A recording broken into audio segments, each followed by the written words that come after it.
하나님의 말씀은 에베소서 2장 19절에서부터 22절까지 말씀을 봅니다. 그러므로 이제부터 너희는 유인도 아니요 나그네도 아니요 오직 성도들과 동일한 시민이요 하나님의 권속이라. 너희는 사도들과 선지자들의 터 위에 세우심을 입은 자라. 그리스도 예수께서 친히 모퉁이 돌이 되셨느니라. 그의 안에서 건물마다 서로 연결하여 주 안에서 성전이 되어가고 너희로 성령 안에서 하나님이 거하실 처소가 되기 위하여 그리스도 예수 안에서 함께 지어져 가느니라. 아멘. 사람이 살아가는 데에 필수적인 요소가 몇 개 있습니다. 흔히 그것을 의식주라 그렇게 말들 합니다. 생존을 위해서 가장 중요한 것은요, 먹는 것, 음식입니다. 그런데 왜 의가 먼저 나오는가 하는 것들을 우리가 생각해 볼 수가 있거든요.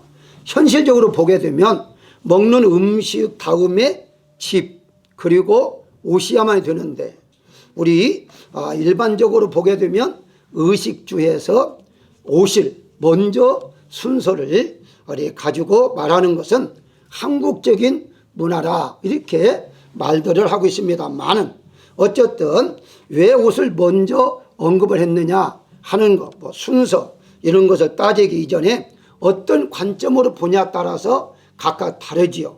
예를 들어서 문화가 발전한 사람들의 그 문화는 옷을 다 입고 있습니다. 지금도 아프리카 같은 데에 그 요지에 보게 되면 옷을 벗고 사는 사람도 있으니까 어떤 면으로 보냐에 따라서 달라지겠죠. 그래서 한국의 문화는 옷을 입어야만이 양반이고 옷을 입지 아니하면 조금 천한자로 여겼기 때문에 아마 옷을 먼저 그렇게 언급한 것 같습니다. 그런데 우리 기독교적으로 볼 때에도요, 이제 창세기 3장 21절에 보게 되면 가죽 옷을 입혀주심으로 하나님께 친히 옷을 최초로 만들어줬다라고 말씀하고 있습니다. 다시 말씀드리면 가장 먼저 생명나무를 주시고 에덴 동산에 있는 모든 열매를 주셔서 먹게 하시고 그 다음에 옷을 만들어 입게 하시고 그리고 이제 나중에 집은 나중에서 허락하는 것을 볼 수가 있습니다. 자, 그렇다면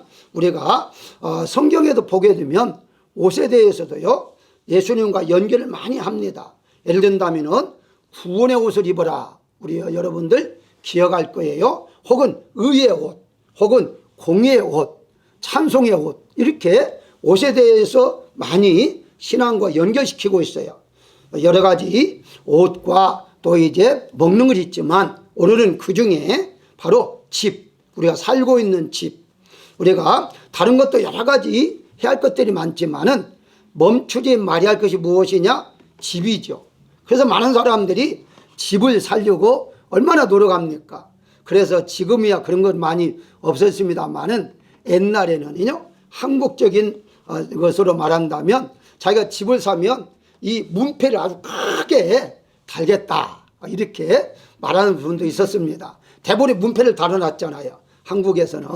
그리고 이제 어떤 분들은 왜 남자만 문패 다느냐, 내 이름도 넣어라 그래가지고 부부가 이름을 문패를 다는 경우도 종종 있었습니다. 그 정도로 집도 우리가 살아가는 데 있어서 중요하다는 것이죠. 그렇다면 오늘 과연 우리는 어떤 집을 지으면서 살아가야 할 것인가 하는 데에 대해서 은혜를 나누고자 합니다. 가장 먼저 사람이 사는 집을 지어야 하는데요, 수천 년 전에는요 사람도 집 없이 짐승처럼 동굴에 살았다고 그래요.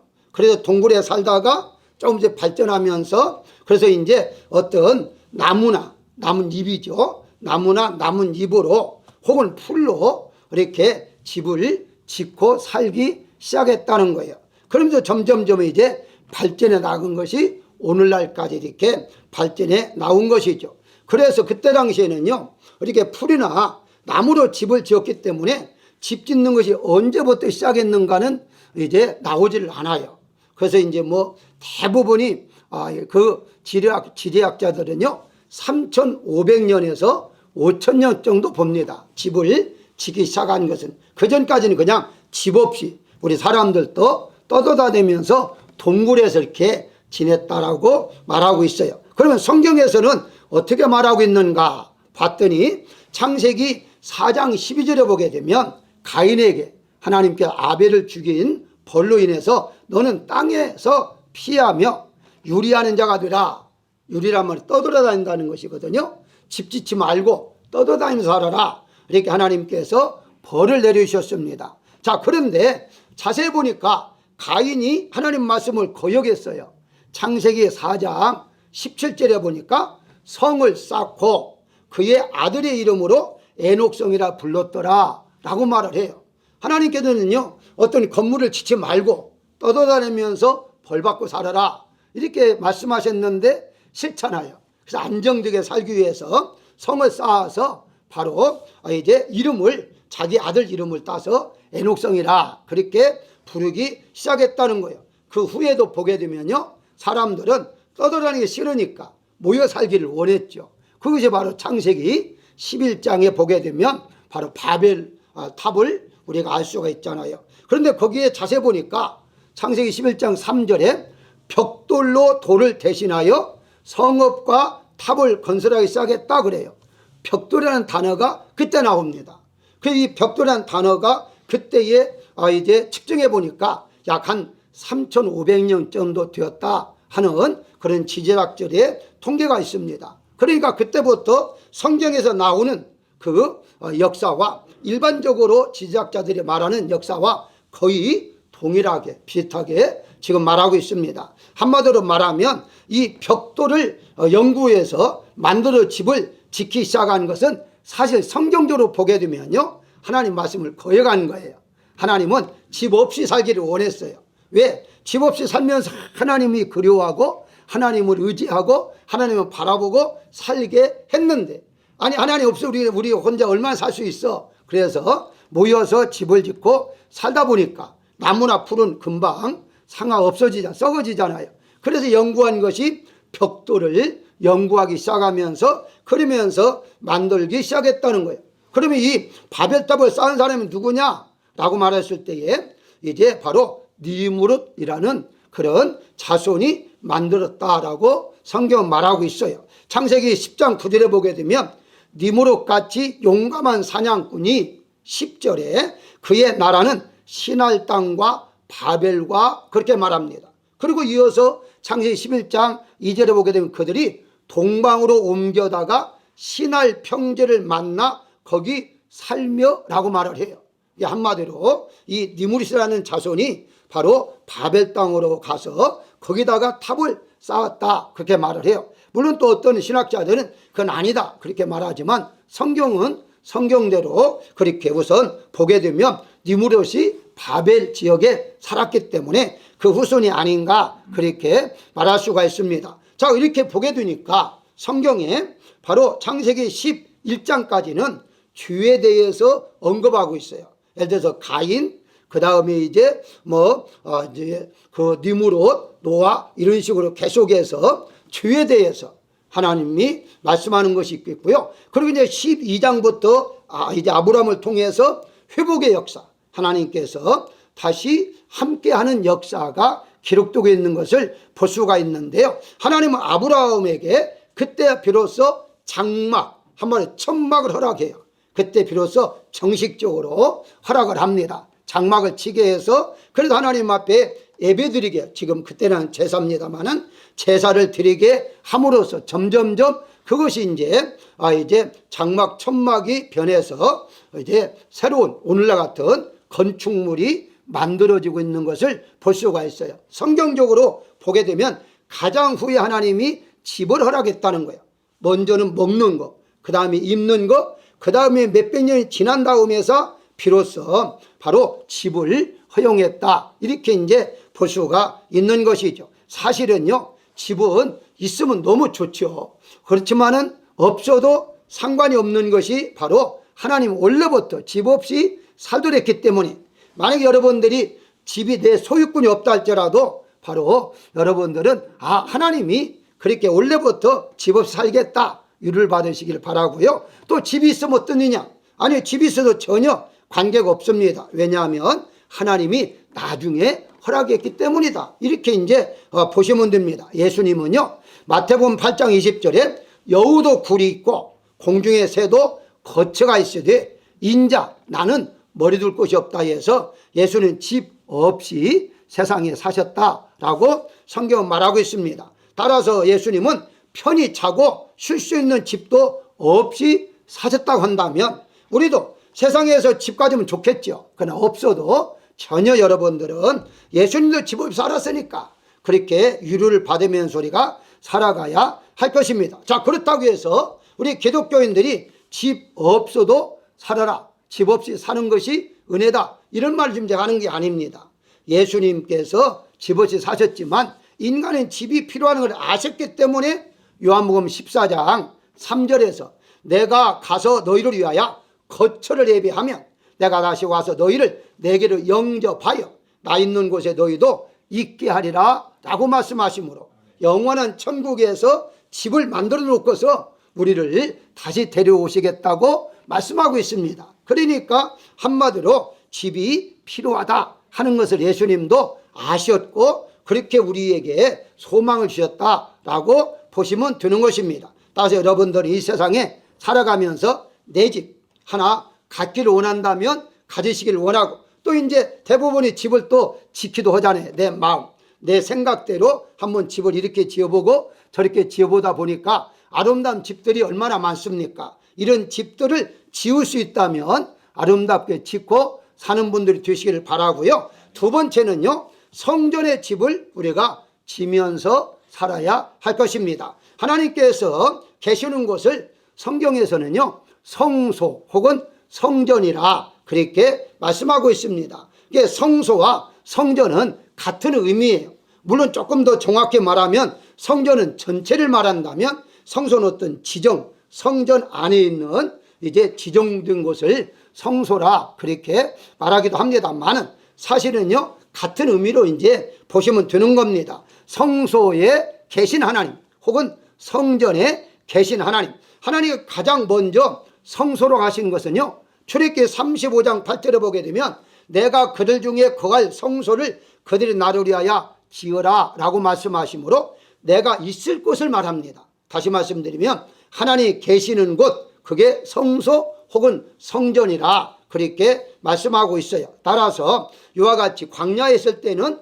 성막, 성전을 이제 성막이나 성소 혹은 장막 이런 식으로 만들었다면 솔로몬에 이르러서 온전한 성전을 막 건축한 것을 볼 수가 있습니다. 따라서 이 성소나 성전은요 하나님 앞에 제사를 드리는, 한마디로 하나님을 섬기는 장소로 하나님 지정해 놓으셨다, 이렇게 이제 보시면 되는 것입니다. 하나님을 섬기는 일은요 바로 구약에서는 제사라라고 말씀하고 있고요 신약에서는요 예배라 그렇게 말하고 있습니다. 그렇다고 해서 구약에서 예배라는 단어를 사용하지 않은 건 아니에요.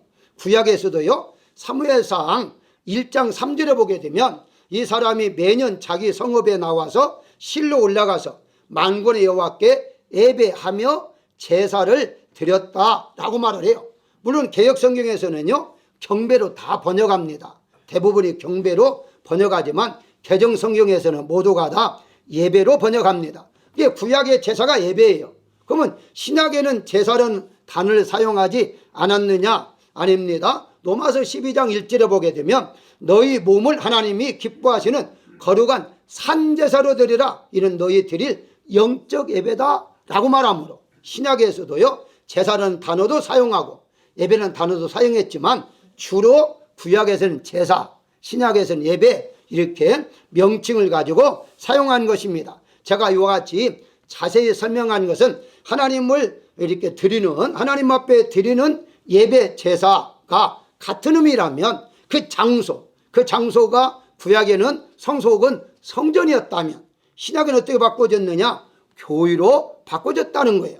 그래서 구약에는 성전, 신약에는 바로 교회. 그러면 지금 신약에 교회라는 말을 사용하지 않고 성전이라 말할 수 있느냐? 말할 수 있죠. 그래서 우리가 이렇게 이 안을 성전이라 말하기도 하잖아요. 그렇지만 대부분이 교회라 그렇게 말하기도 하죠. 무슨 말이냐? 한마디로 성전이나 교회나 하나님을 섬기는 장소, 즉 예배를 드리고 찬송을 드리고 모두가 모여서 하나님 앞에 섬길 수 있는 장소를 성전 혹은 교회라 그렇게 말하고 있는 것입니다. 그래서 이것을 혹은 집이라고도 했어요. 그래서 구약에도 하나님의 집 이렇게 이제 말씀하고 있죠. 다윗 같은 경우는요, 시편 23장 6절에 보게 되면 내 평생의 선하심과 인자하심이 반드시 나를 따르느니 내가 여호와의 집에 영원히 살리로다 라고 말하므로 성전을 하나님의 집이라 라고 말하기도 했습니다. 어쨌든 우리는요, 이 성전을 중심으로 살아가야 한다는 것이죠. 오늘날 말하자면 교회를 중심으로 살아가야 한다면 교회를 유지하기 위해서 교회를 건축하고 교회를 이렇게 그 자리가 바로 하나님 앞에 영광을 돌리는 자리이기 때문에 바로 교회를 섬기는 것 그 자체가 바로 성전을 교회로의 집을 지어져 가야 한다는 것이죠. 교회가 없으면 어떻게 우리가 예배를 드릴 수 있겠습니까? 그래서 교회의 건물도 중요하다는 것이죠. 여러분 일평생 동안 어떤 분은 나는 교회를 몇 개 개척했다, 성전을 몇 개 건축했다 이렇게 말하는 분도 있습니다만은 단 하나를 건축하지 못한다 할지라도 여러분들이 교회 중심으로 예배를 드리는 장소이기 때문에 하나님 앞에 영광을 돌리는 것이기 때문에 중심으로 살아가야 한다는 것이죠. 그래서 초대교회 때도 보게 되면 로마서 16장 5절에 보면 바울은 또 저희 집에 있는 교회에도 문안하라 라고 말을 해요. 아니 집에 있는 교회 무슨 뜻입니까? 바로 가정에서부터 교회가 시작했다는 거예요. 그래서 가정에서 몇 명이 모여가지고 예배를 드렸다는 거예요. 그러니까 어떤 지정된 장소는 바로 교회라는 것이죠. 그래서 교회가 크든지 작든지 상관없지 아니하고 지정된 장소에서 지정된 시간에 모여서 하나님을 섬기는 것이 바로 예배다, 교회다 이렇게 보시면 되는 것입니다. 그래서 여러분들이 살고 있는 집도 중요하지만 하나님의 성전, 하나님의 교회를 건축할 뿐만 아니라 건축할 수 있는 형편이 못 된다면 유지해 나갈 수 있는 그런 여러분들이 되시기를 주의 이름으로 축원합니다. 세 번째는 신령한 집을 지어가면서 살아야 할 것입니다. 베드로전서 2장 5절에 보게 되면 너희도 산돌같이 신령한 집으로 세워지고 예수 그리스도로 말미암아 하나님이 기쁘게 받으실 신령한 제사를 드릴 거룩한 제사장이 될지라 라고 말하고 있습니다. 베드로는요 신령한 집을 세우고 신령한 제사를 드리라 라고 말하고 있어요. 제사 즉 예배죠. 예배를 드리기 위해서는요 집이 필요하다는 거예요. 자 그런데 여기에 보니까 신령한 집이라고 그랬어요. 그럼 이 신령한 집은 어떤 집인가 하는 거예요. 방금 말씀드린 대로 이렇게 모여서 예배 드리는 것은 바로 교회라고 한다면 신령한 집은 그런 교회가 아니라 나 자신을 의미합니다. 내 자신을 신령한 집이라 라고 그래요. 그래서 베드로는 베드로전서 2장 4절에 보게 되면 보배로운 산돌이신 예수님이라고 말씀하고 있어요. 그러면 이 돌 위에다가 집을 짓는데 누구? 예수님. 그런데 돌을 보니까 산돌, 살아있는 돌이라는 거죠. 다시 말씀드리면 예수님은 살아있는 예수님이시다. 그러면 살아있는 예수님을 우리 마음속에 모신다면 나 또한 영이 살아있어야 한다는 것이죠. 죽은 사람은 같이 살 수가 없잖아요. 그래서 우리 자신을 바로 신령한 집, 다른 말 말하면 영적인 집이라고 그래요. 그래서 신령하다고 이 단어를 영어로 보게 되면 수필철이라고 되어 있습니다. 그러니까 영적이라고 되어 있어요. 우리의 번역이 신령함으로 번역했지만 영적인 집, 다시 말씀드리면 영이신 하나님을 모신 집, 우리죠. 우리의 몸, 마음이라 그렇게 말씀을 드릴 수 있습니다. 또 다른 말하면 성령으로 충만한 상태를 영적인 상태라 그렇게 말할 수 있어요. 육의 사람이 아닌 영의 사람이 되라는 것인데 로마서 8장 6절에 보게 되면 육의 생각은 사망이고 영의 생각은 생명과 평안이라 라고 말씀하고 있습니다. 다시 말씀드리면 우리는 죽은 사람이 아니라 살아있는 사람이라는 것이죠. 예수님을 모시고 살아있는 자이기 때문에 살아있는 자가 살아가는 것이 바로 신령한 자요 영적인 사람이다. 이 집을 계속해서 우리가 지어가야 하는데 처음부터 우리가 신령장은 될 수가 없죠. 세상적으로 살아가는 사람이 어느 날 갑자기 하루 만에 거룩한 사람, 깨끗한 사람이 될 수는 없습니다. 시간이 갈수록 계속 육의 생각은 벗어버리고 영의 생각을 계속함으로 말미암아 영적인 사람으로 바꿔가게 되어지는 것이죠. 그래서 오늘날 예배드리는 사람들 중에서도요, 아직까지 육적인 사람들이 많이 있어요. 아직까지 벗지 못하고 세상적인 옛사람을 벗지 못하면서 믿음으로 살아가는 사람도 있습니다. 그러나 성경에서는요, 이런 사람을 가리켜서 고린도전서에서 바울은 어떻게 말했냐, 육의 사람이라 라고 말을 해요. 그래서 육의 사람, 육신의 사람, 영의 사람, 이런 식으로 바울은 구분해서 말하고 있는데요, 어쨌든 우리는요 영의 사람으로 계속해서 바꿔나가야 한다는 거예요. 일반적으로 우리가 집을 짓기 위해서는요, 비전문가, 일반 사람이죠. 일반 사람이 집을 볼 때에는 가장 먼저 보는 게 있다고 그래요. 집의 모양이 아름다우면 아, 집 참 아름답다라고 한다는 거예요. 색상, 그런 다음에 색상이 또 예뻐야 하잖아요.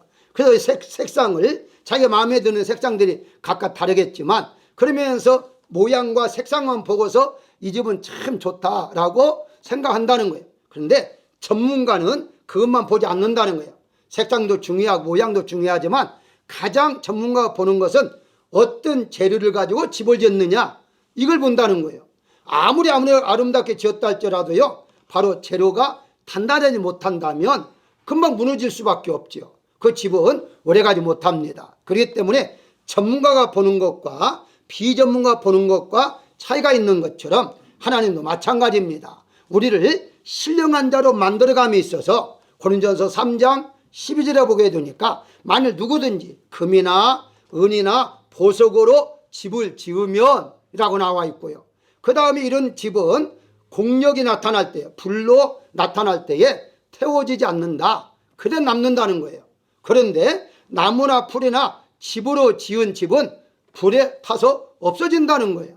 다시 말씀드리면 신령한 자도 다 이게 단계가 있다는 거예요. 그 이제 다르다는 것이죠. 다 똑같지 않다는 거예요. 어떤 사람은 보석 같은 사람이 있고요, 어떤 사람은 진주처럼 혹은 정금처럼 이렇게 다르다는 거예요. 그렇기 때문에 우리가 신령한 집을 지을 때에 어떤 걸로 짓느냐 하는 거죠. 여러분 알다시피요, 하늘나라는요, 요한계시록 읽어보게 되면요, 모두가 다 보석이나 정금이나 진주로 만들어졌다고 그래요. 거기는 나무로 지었다는 것이 하나도 없어요.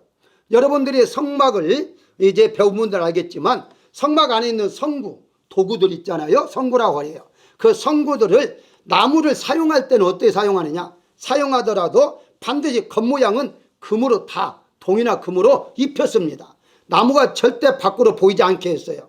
그럼 무슨 말이냐라고 했을 때에 그 밖으로 보이는 정금, 보석, 그래서 제사는 다 보석 12개씩 이렇게 앞에다가 가지고 있었던 것을 볼 수가 있잖아요. 쉽게 설명하면 여러분이 신령한 자로 만들어갈 때에 하나님 원하시는 보석같이, 정금같이, 진주같이 흠도 없고 티도 없고 점도 없는 그런 아름다운 몸으로 만들어가기를 원하시고 있다는 사실을 믿으시기를 주의 이름으로 축원합니다. 이 몸은 영원히 천국까지 가져가는 몸이에요. 그러니까 우리가 이 세상에서 내가 살고 있는 집도 짓는 거 좋겠지만 그 집을 지어놓고 막 자랑하잖아요. 뭐 좋아요. 그렇지만 그 집보다도 내 자신, 내가 얼마나 주님을 닮아갔는가, 얼마나 주님을 이제 모시고 사는가, 이런 모습으로 바꿔지는 그 모습이 더 아름다운 집이라고 성경은 말하고 있습니다. 사랑하는 여러분들은요, 우리가 분명히 아십시다. 죄송합니다만은 돼지가 살 수 있는 집이 있어요.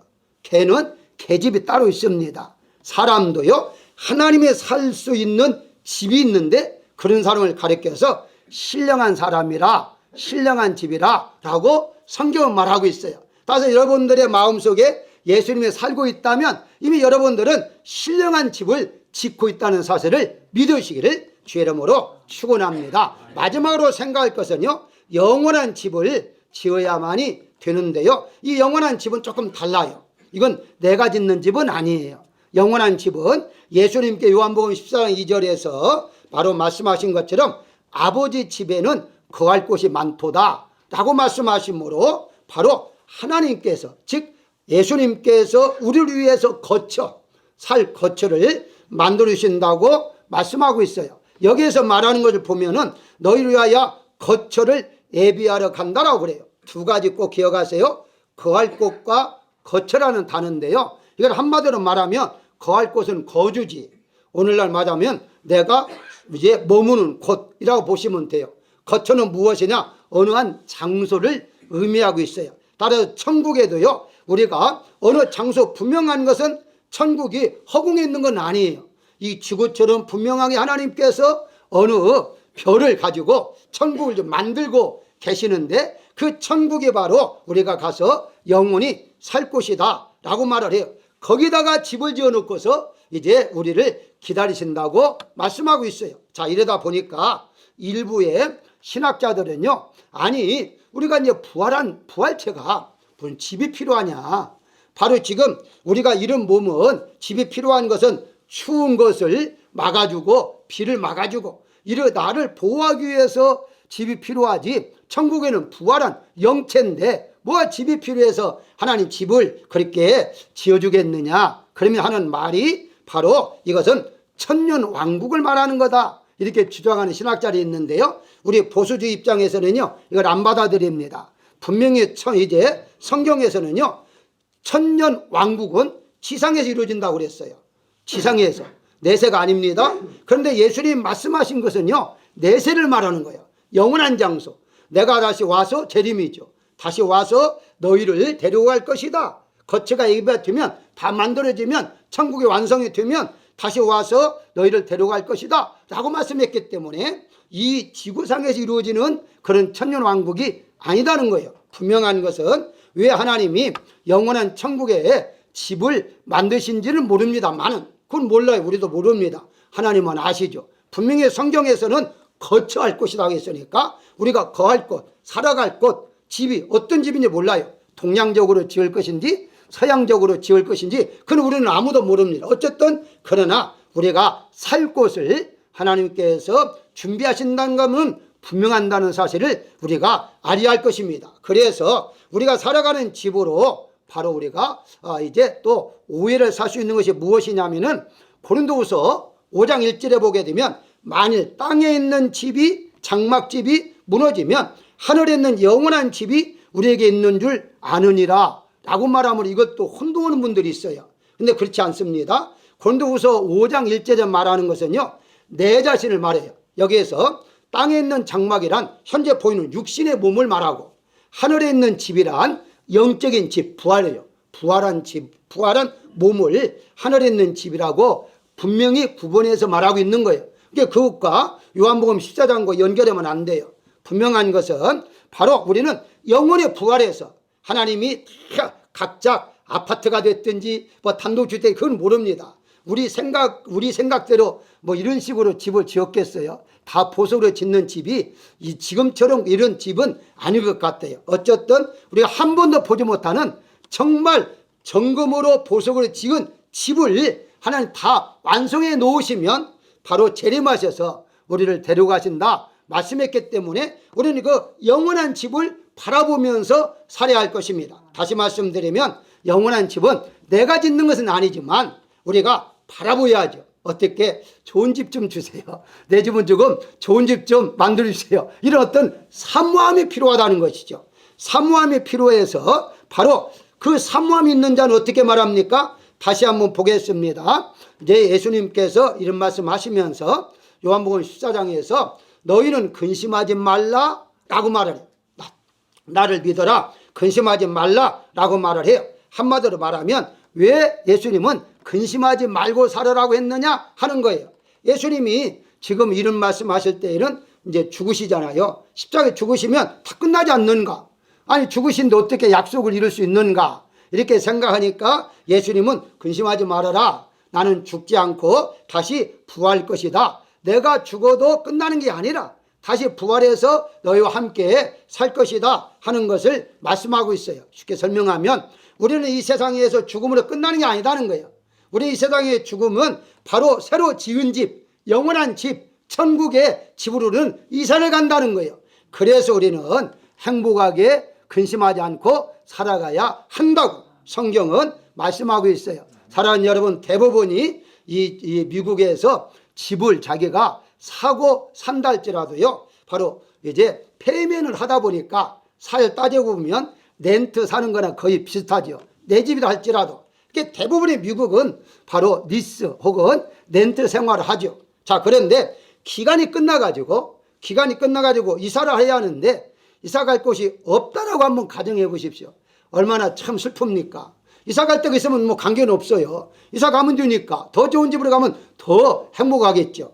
그런데 갈 곳이 없어서 이제 길바닥으로 나가야 한다? 그러면 정말 이제 마음이 썩 좋지 않을 것입니다. 자, 그런데 이 세상에 끝나고 난 다음에 갈 데가 없는 사람 있죠. 아니, 갈 데가 없는 것이 아니라 아예 고통스러운 지옥이 기다리고 있다? 정말 무서운 것이죠. 네, 사랑하는 여러분들, 이 세상에 끝나게 되면 어떻습니까? 아주 우리가 한 번도 보지 못하는 아름다운 집을 하나님이 이미 건축해 놓으시고 그것으로 우리를 인도하신다, 이사를 시킨다고 말씀했기 때문에 우리는 소망을 가지고 살아갈 수가 있다는 것입니다. 사랑하는 여러분들, 이런 영원한 집을 바라보면서 사시는 여러분들이 되시기를 주의 이름으로 축원합니다. 결론적으로 말씀을 드리면 기독교인들은 반드시 지어야 할 집이 4가지가 있다고 제가 여러분들에게 소개했습니다. 육체를 위한 집은 크고 좋은 집을 지으면 좋겠지만 자기의 집이 없다 할지라도 문제가 되지 않는다는 사실을 우리가 유료를 받아주면 되겠고요. 성전, 교회의 집을 지어야 하는 이유는 구원받은 사람들이 모여서 예배를 통하여 하나님 앞에 영광을 돌리는 것이기 때문에 바로 이런 집도 반드시 필요하다 하는 것을 염두에 두시고요. 신령한 집, 아주 중요하죠. 가장 중요한 게 신령한 집입니다. 내가 계속해서 육의 사람이 아닌 영의 사람으로 주님을 계속 닮아가는 사람으로 바꿔가는 거, 바꿔지는 거, 참 변화되는 거, 새로워지는 거, 이것이 바로 우리가 진정으로 애쓰고 심시할 일이라는 거예요. 그래서 우리가 볼 때마다 저분은 2년 전보다도 5년 전보다도 정말 영적인 사람이 되었어. 옛날에는 그저 입만 열면 세상적인 말을 하던 사람이 이제는 전혀 그런 말이 안 나와. 이렇게 변화되는 역사가 있을 때 비로소 내가 보석 같은, 진주 같은, 정거 같은 사람으로 바꿔진다는 사실을 우리가 알아야 할 것입니다. 사랑하는 여러분들, 또 우리 한 해 동안도 2월 달에 되었지만 여러분들 열심히 신령한 집을 지으면서 살아가는 분들이 되시기를 주의 이름으로 축원합니다.